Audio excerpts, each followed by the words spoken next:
Hello everyone, welcome to trade compass. चलिए बात करते हैं आज निफ्टी, बैंक निफ्टी और गोल्ड के अंदर किस तरीके का मूवमेंट रहा था। आज निफ्टी ने एक गैप अप ओपनिंग दी थी। उसके बाद उसके अंदर एक सेलिंग आई थी और उसने अपना एक सपोर्ट लिया है जो इसकी 1 आवर और 15 मिनट्स टाइम फ्रेम के अंदर जो एक ट्रेंड लाइन बनी हुई है वहां से। अब अगर कल निफ्टी में हमको कोई सेल का ट्रेड इनिशिएट करना है तो उसके लिए हमारे पास जो लेवल्स है वो है 23,550 के। अगर कल 23,550 का और इस ट्रेंड लाइन का ब्रेक होता है तो हमारे पास क्लियर लेवल्स आते हैं जो कि उसके 2 दिन पहले का गैप है, जो कि लेवल्स आपके 23,430 से लेके 23,380 तक। और उसके बाद अगर फर्दर ब्रेकडाउन आता है, जो कि पॉसिबिलिटी कम है कि कल के अंदर ही आ जाए, तो फिर आपके लेवल्स ऊपर हो जाते हैं 22,250 तक। राइट। सो अभी आपको जैसे दिख रहा होगा कि अगर इसमें सेलिंग आनी निफ्टी के अंदर तो आपके पास लेवल्स बड़े क्लियर है और खास सपोर्ट है नहीं। पर अगर आपको निफ्टी के अंदर कोई बाय ट्रेंड इनिशिएट करना है या फिर कोई बाय ट्रेड इनिशिएट करना है तो उसके लिए जो लेवल्स आएंगे वो आएंगे 23,800 का। क्योंकि यहाँ पे देखिए, यहाँ पे अभी निफ्टी थोड़ी टाइट रेंज में ट्रेड कर रहा था। राइट। उसके बाद आज उसने उसका ब्रेकडाउन भी दिया था। सो जब भी अगर वापस से निफ्टी अगर अप मूव दिखाता है, राइट, तो हम लोग वेट करेंगे 23,800 के ब्रेक होने का। कल ये हो सकता है कि अगर मार्केट ऊपर की तरफ जाता है तो ये वापस इस रेंज में जाके थोड़ा कंसोलिडेशन दे और उसके बाद मंडे के दिन 23,800 का ब्रेकआउट दे।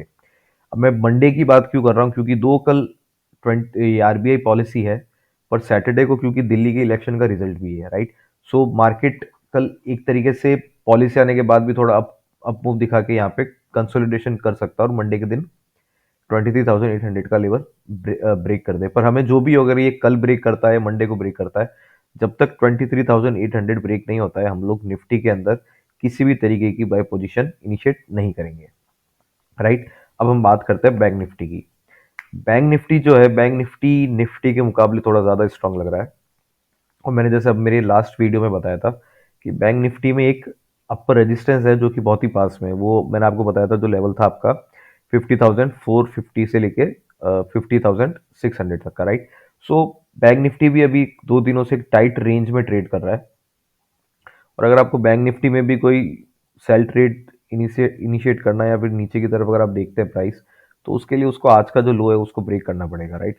उसको ब्रेक करने के बाद बैंक निफ्टी में एक क्लियर लेवल आपको, बैंक निफ्टी में भी देखिए यही है कि जो नेक्स्ट सपोर्ट है वो ज़्यादा पास में है नहीं। तो जो लेवल्स उसके आ रहे हैं बैंक निफ्टी के नीचे की तरफ वो आपको अराउंड 49,500 आप मान के चलिए, 49,500 से लेके 49,400 तक के हैं।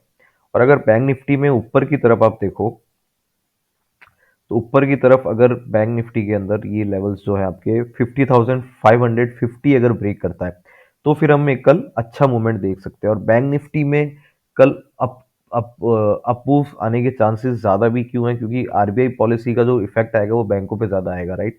अगर इंटरेस्ट रेट कट होती है तो उसमें बैंकों के अंदर आपको मूवमेंट ज़्यादा मिल सकता है। तो कल हम वेट करेंगे कि किस तरीके से 10 बजे के बाद जो आरबीआई पॉलिसी है वो आती है। और अगर बैंक निफ्टी में भी ये लेवल, ये रेजिस्टेंस अगर क्लियर होती है 50,550 की, तब हम एक कोई बैंक निफ्टी के अंदर बाय ट्रेड इनिशिएट कर सकते हैं। राइट। अगर मैं कल बाइंग की तरफ जाऊंगा तो मैं बैंक निफ्टी की तरफ ज़्यादा जाऊंगा और निफ्टी में मैं अवॉइड करूंगा जो कि मैंने आपको लेवल बताया 23,800 तक। राइट। अब बात करते हैं हम गोल्ड की। गोल्ड के अंदर देखिए, जैसे हमने पहले भी डिस्कस किया था कि अगर गोल्ड को अप मूव दिखाना था तो मैंने आपको बताया था कि ये एक रेंज है। राइट। इस रेंज के ब्रेकआउट पे ही गोल्ड के अंदर आपको बाय ट्रेड इनिशिएट करना चाहिए। तो ब्रेकआउट हो गया था गोल्ड के अंदर भी और उसने एक अच्छा अप मूव भी दिया। अब ये गोल्ड के अंदर क्या हो रहा है ना कि गोल्ड एक पुल बैक ले रहा है। राइट। अब ये पुल बैक कहाँ तक जाएगा ये किसी को पता नहीं है। So what we expect is कि ये पुल बैक आपको वापस इस रेंज तक आ सकता है। राइट। अगर आप 4 आवर्स का इसका गोल्ड का टाइम फ्रेम देखें और मैं अगर कोई मूविंग एवरेजेस भी लगाता हूँ तो अब देखिए, मूविंग एवरेजेस में भी आपको अगर यहाँ पे क्लियर दिख रहा होगा कि ये ना 4 आवर्स पे इसने अपने 10 डेज और 20 डेज मूविंग एवरेज का एक बार ब्रेक दिया है। 10 डेज के तो नीचे ट्रेड कर ही रहा है और 20 डेज मूविंग एवरेज का भी इसने ब्रेक दे दिया है।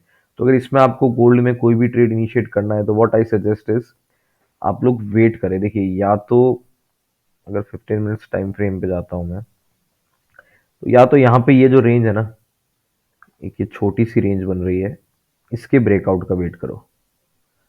राइट। ये होती है फिर on to be safer side, ये वाले लेवल्स क्लियर होने दो इसके गोल्ड के अंदर। अगर ये वाले लेवल्स क्लियर हो जाते हैं ना, क्यों, क्योंकि देखिए 15 मिनट्स पे 200 डीएम अभी है इसके अंदर। राइट, 200 डेज मूविंग एवरेज है। तो अगर इसके ऊपर प्राइस बंद होता है 15 मिनट या 1 आवर टाइम फ्रेम पे, तब एक बाय ट्रेड इनिशिएट कर सकते हैं। नहीं तो आइडियल सिनेरियो हमारा क्या रहेगा, आइडियल सिनेरियो के अंदर ये एक अच्छा पुल बैक देगा इन लेवल्स तक का, राइट, यहाँ तक का। क्योंकि अगर मैं आपको उसका डेली चार्ट दिखाऊं ना, तो इसके डेली चार्ट पे अब इसकी मूविंग एवरेज देखो, 10 डेज मूविंग एवरेज, इसकी 10 डेज मूविंग एवरेज है। अब मूविंग एवरेजेस जो होती है ना, वो एक मैग्नेट की तरह होती है, राइट। अगर प्राइस उनसे जितनी दूर जाएगी ना, तो मूविंग एवरेजेस उतनी स्ट्रांग होती है, वो उस प्राइस को अपनी तरफ उतना अट्रैक्ट करेगी। तो अगर मैं यही थ्योरी लेके चलता हूँ, तो मैं ये एक्सपेक्ट करूंगा, और मैंने ये चीज़ पहले भी कही थी कि अगर कोई स्ट्रांग मूव आता है किसी के अंदर भी, तो वो उसके 10 डेज मूविंग एवरेज का सपोर्ट लेते हुए चलता है। अब हम लोग इतने दिनों से देख रहे हैं कि गोल्ड की प्राइस जो है वो अपनी यहाँ पे 10 डेज मूविंग एवरेज का सपोर्ट लेते हुए चल रही है। So what I expect is कि गोल्ड वापस से इस रेंज में आएगा, और अपनी 10 डेज मूविंग एवरेज का सपोर्ट लेके अगर इसको वापस अपना ट्रेंड कंटिन्यू करना है, तो अब ट्रेंड की तरफ कंटिन्यू करेगा।